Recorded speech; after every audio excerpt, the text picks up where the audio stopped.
السلام علیکم ورحمۃ اللہ وبرکاتہ۔ الحمد للہ وکفی وسلام علی عبادہ الذین اصطفی، اما بعد۔ رجب کے مہینہ میں اللہ تعالیٰ کے نبی کو اللہ تعالیٰ نے اپنے پاس بلایا، جس کو ہم معراج کہتے ہیں، شب معراج، لیلۃ المعراج، اور اس کے لیے اہتمام بھی کیا جاتا ہے، عبادات کا، خیرات کا۔ یہ اللہ تعالیٰ کی بہت بڑی قدرت میں سے ایک چھوٹا سا نمونہ تھا کہ 3 کپڑوں میں اٹھایا اور سارے خلا کے پردوں کو چاک کروا کے 7 آسمان کے دروازے کھلوا کر سدرۃ المنتہا پہ جبریل کی بھی بس ہو گئی کہ اس کے آگے اتنا بھی اوپر گیا تو جل کے راکھ ہو جاؤں گا، تو اس سے اوپر آپ تشریف لے گئے، اور پھر عرش خوشی سے جھوم اٹھا، اہتز عرش الرحمن، عرش خوشی سے یوں جھوم رہا تھا۔ خوشی میں انسان بے خود ہو کر جھومنے لگ جاتا ہے، تو کہ اللہ کا عرش جھومنے لگا آپ کی آمد پر، اور پہلی ہستی ہیں جن کا قدم اللہ کے عرش پر پڑا، اور اللہ تعالیٰ اور اللہ کے محبوب کے درمیان جتنے نور کے پردے تھے اللہ نے سب ہٹا دیے، اور السلام علیک ایھا النبی ورحمۃ اللہ وبرکاتہ۔ اللہ تعالیٰ نے ایسا خوبصورت سلام پیش کیا، تو اللہ کے نبی پہ قربان جاؤں، انہوں نے اپنی امت کو بھی شریک کر لیا، السلام علینا وعلی عباد اللہ الصالحین۔ اللہ ہمارے اوپر بھی سلام ہو آپ کا، اور جو میری امت کے نیک لوگ ہیں ان پر بھی آپ کا سلام ہو، آپ کی رحمت ہو۔ تو معراج کا واقعہ اسباب کے خلاف ایک انتہائی عجب اللہ کی قدرت ہے، اور اس میں ایک چھوٹی سی بات عرض کروں کہ جب آدمی پس جاتا ہے نا اور کہتا ہے متی نصر اللہ، یا اللہ تیری مدد کہاں ہے، تو پھر اللہ کی طرف سے جواب آتا ہے الا ان نصر اللہ قریب، بے شک میری مدد قریب ہے، آ رہی ہے۔ یہ واقعہ طائف کے بعد پیش آیا ہے، جب آپ بے بس ہو گئے تھے، پتھر کھا کے شدید زخمی ہوئے، پھر آپ مکہ تشریف لائے تو باہر ٹھہر گئے، اندر آنے کی آپ کی سکت نہیں تھی، اور آپ نے زید ابن حارثہ کو اخنس بن شریک کے پاس بھیجا کہ مجھے پناہ دو، میں مکہ میں داخل ہونا چاہتا ہوں، تو اس نے انکار کر دیا، کہا میں نہیں پناہ دیتا۔ پھر اپنے سہیل ابن عمر کو پیغام بھیجا کہ مجھے پناہ دو، اس نے بھی انکار کر دیا۔ پھر ایک اور عرب کے سردار تھے، ان کو پیغام بھیجا، غالباً صفوان بن امیہ کو پیغام بھیجا کہ مجھے پناہ دو، تو انہوں نے بھی انکار کر دیا۔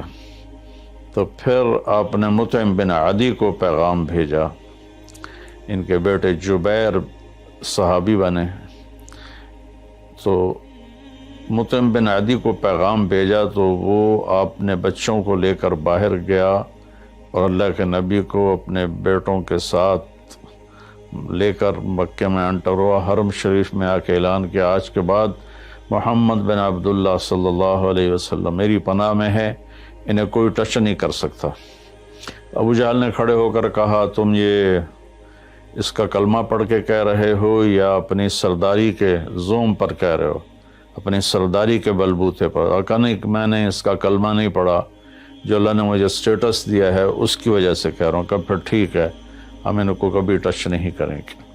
اس قدر حال سنگین ہو گیا تھا، اور کبھی آسمان کے فرشتے نہیں روئے سوائے 2 جگہ۔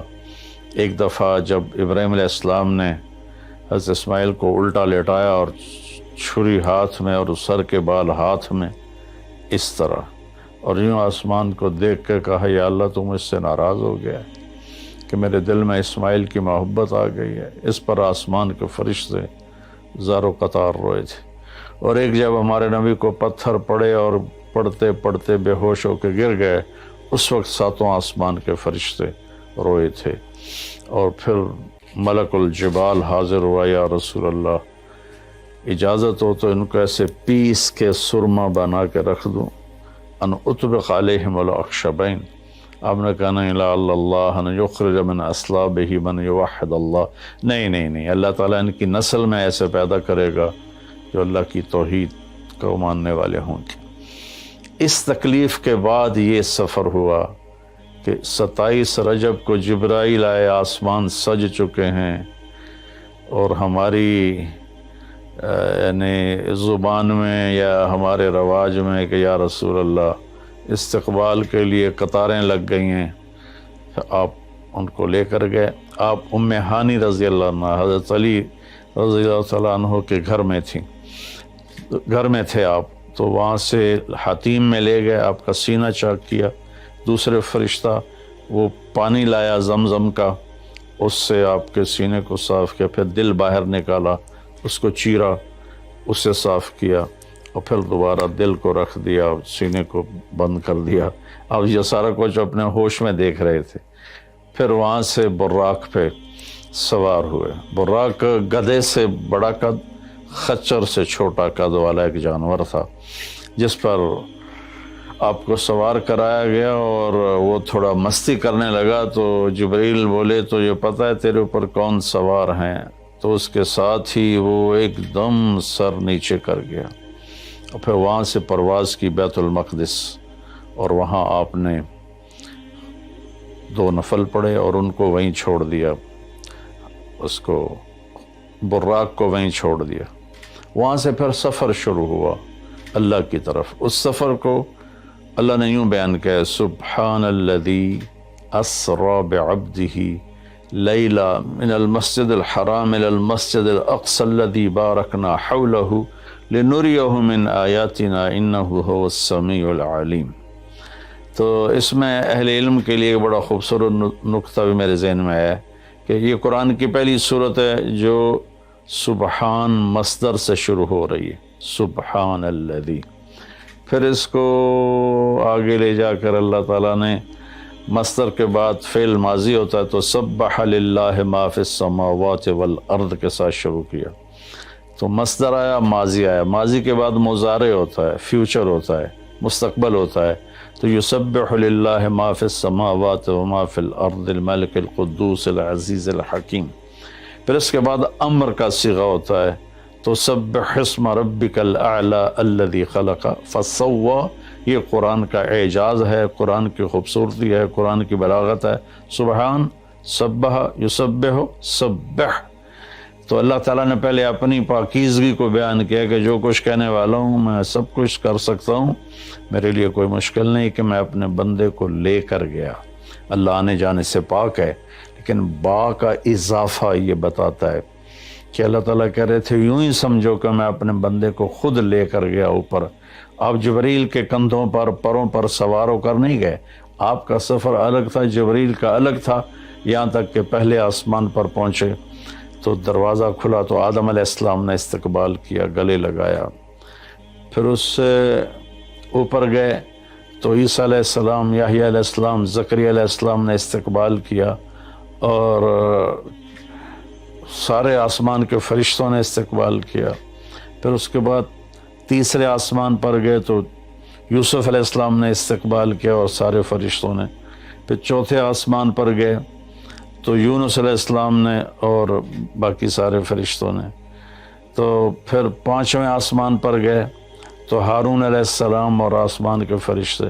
پھر چھٹے آسمان پر گئے تو موسیٰ علیہ السلام اور موسیٰ علیہ السلام کے آسمان کے فرشتے۔ اس دن اللہ نے، میرا کہ میں نے پڑھا کہیں نہیں لیکن مجھے لگتا ہے کہ اس دن اللہ تعالیٰ نے سارے فرشتوں کی عبادت کی چھٹی کرا دی ہوگی اور فرمایا ہوگا بس میرے محبوب کا دیدار کرو، استقبال کرو، آج یہی تمہاری عبادت ہے، کیونکہ ہر فرشتہ بے قرار تھا کہ دیدار ہو جائے۔ پھر اب ساتویں آسمان پر گئے، وہاں ایک بیت اللہ تھا، وہاں ایک بزرگ سفید داڑھی والے یوں کر کے بیٹھے ہوئے تھے، یوں کر کے، اور لمبے ان کے بال تھے، لمبی داڑھی تھی، وہ نہیں اٹھے، وہ بیٹھے رہے۔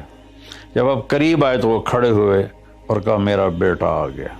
پہلے نبیوں نے کہا ہمارے بھائی آ گئے، ہمارے بھائی آ گئے، ہمارے نبی آ گئے۔ اس بزرگ نے کہا میرے بیٹے آ گئے، میرے بیٹے آ گئے۔ تو آپ نے جبریل سے پوچھا یہ کون بزرگ ہیں؟ تو انہوں نے فرمایا یہ آپ کے دادا ابراہیم علیہ السلام ہیں۔ اس میں اللہ نے ہمیں سبق دیا کہ بیٹا کتنے ہی عالی مقام پہ چلا جائے، اس کی ذمہ ہے اپنے ماں باپ کا ادب کرے، ان کے پاؤں چھوئے، ان کے سامنے سر جھکا کے چلے۔ یہ ہواؤں میں اڑ جائے، عرش کو چیر کے اللہ تک پہنچ جائے، پھر بھی باپ کے آگے، ماں کے آگے سر جھکانا ہے۔ اور یہ سبق عملاً اللہ نے امت کو سکھایا، پہنچایا کہ اللہ تو جانتے تھے کہ یہ امت اپنے والدین کی کتنی نافرمان ہوگی، اور کتنے ماں باپ ہوں گے جو چھپ چھپ کے روئیں گے، کتنی مائیں ہوں گی جو دوپٹے کے پلو میں اپنے آنسو چھپا لیں گی اپنی اولاد کی نافرمانی کی وجہ سے، بدتمیزی کی وجہ سے۔ میرے نبی سے پوچھا گیا یا رسول اللہ قیامت کب آئے گی؟ تو آپ نے فرمایا اللہ کو پتہ ہے۔ کیا کوئی نشانی فرما دیں؟ ارشاد فرما دیں کہ جب مائیں بیٹیوں کے ہاتھوں ذلیل ہوں گی تو قیامت آئے گی۔ یعنی بیٹے تو کرتے ہی رہتے ہیں، اگر بیٹیاں بھی ماں کو ذلیل کریں گی تو قیامت آ جائے گی۔ تو یہ اتنا بڑا مقدس رشتہ ہے۔ آپ نے فرمایا جس نے اپنے والدین کو دکھ دیا اس پہ اللہ کی لعنت، زمین آسمان کی لعنت، فرشتوں کی لعنت، نہ اس کی نماز قبول ہے، نہ روزہ، نہ صدقہ۔ اور دوسری طرف آپ نے فرمایا جو صبح صبح ماں باپ کی زیارت کر لے تو صبح سے شام تک جنت کے 2 دروازے اس کے لیے کھل جاتے ہیں۔ نہ حال پوچھا نہ خدمت کی، صرف آ کے زیارت کی محبت کی وجہ سے۔ شام کو آ کے ان کی زیارت کی تو صبح تک جنت کے 2 دروازے اس کے لیے کھلے رہیں گے۔ پھر ان میں کوئی ایک فوت ہو جاتا ہے اور یہ اس ایک کی بھی ایسے زیادت کرتا ہے، زیارت کرتا ہے، ایک دروازہ کھلا رہے گا۔ تو یہ اس میں ایک بہت بڑا سبق تھا ماں باپ، چونکہ پہلا قصور تو ماں باپ کا ہے کہ وہ بتاتے ہی نہیں، وہ تعلیم ہی نہیں دلاتے جس سے پتہ چلے کہ ماں باپ کا مقام کیا ہے۔ اسی میں ہماری نسل ڈپریشن کا شکار ہو گئی۔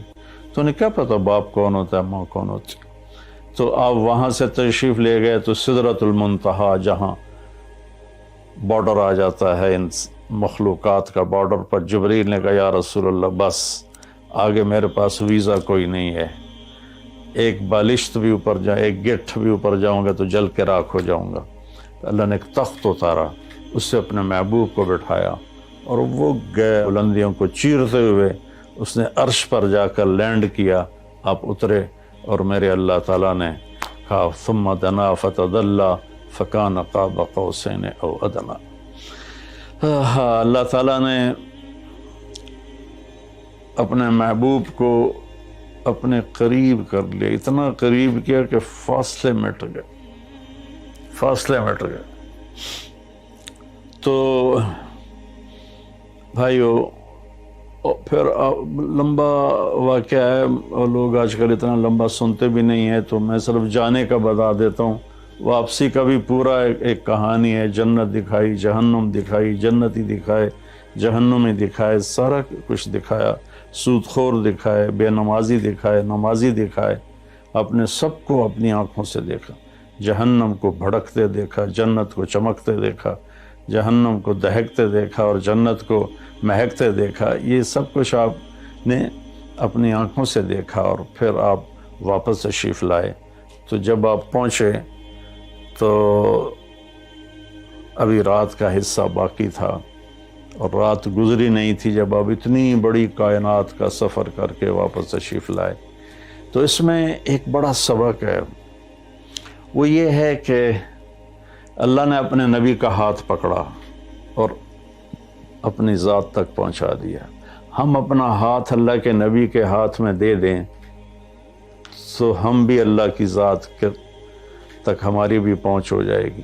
اگر کوئی بڑائی کے سفر طے کرنا چاہتا، بڑا آدمی بننا چاہتا ہے کہ میں تو جی گریٹ مین بننا چاہتا ہوں، میں کامیابی چاہتا ہوں، میں سکسیسفل لائف چاہتا ہوں، تو کامیابی ہے کہ میرا آپ کا اللہ ہم پہ راضی ہو، جب ہم مریں تو وہ ہم سے خوش ہو کر ملے، ہمیں جنت کا پروانہ دے۔ یہ ہے کامیابی۔ یہ نہیں کہ آپ بڑے مالدار بن گئے، آپ امریکہ کے صدر بن گئے، یہ نہیں ہے۔ کامیابی یہ ہے کہ آپ سے، مجھ سے اللہ راضی ہو جائے، یہ سب سے بڑی کامیابی ہے۔ تو اللہ تعالیٰ کے نبی کے ہاتھوں میں ہاتھ دے دے تو اللہ تک پہنچائی آسان ہو جائے گی۔ ایک واقعہ سنا کے ختم کرتا ہوں۔ ایک بدو آیا، کہنے لگا ہے محمد، آپ نے کہا جی۔ آپ بدتمیزی کا جواب بدتمیزی سے نہیں پیار سے دیتے، جی تیری 3 باتیں بڑی عجیب ہیں۔ آپ نے کہا کیا؟ تو کہتا ہم باپ دادے کا دین چھوڑ کے تیرے دین پہ آ جائیں گے، ہم کیوں چھوڑیں باپ دادے کا دین؟ کہا اچھا اور؟ تو کہتا ہے کہ ہم مر کے مٹی ہو جائیں گے اور پھر دوبارہ زندہ کیے جائیں گے۔ کہا اچھا اور؟ تو کہتا ہے سورے عرب کو تیری امت فتح کر لے گی، ایران اور یورپ کو بھی تیری امت فتح کر لے گی۔ تو یہ کیسی بچوں والی باتیں کہا، ان کو روٹی نہیں ملتی اور یہ سنا رہا ہے ان کو کہ اس سے کیسر اور کسرا 2 بڑے بلاک تھے اس وقت۔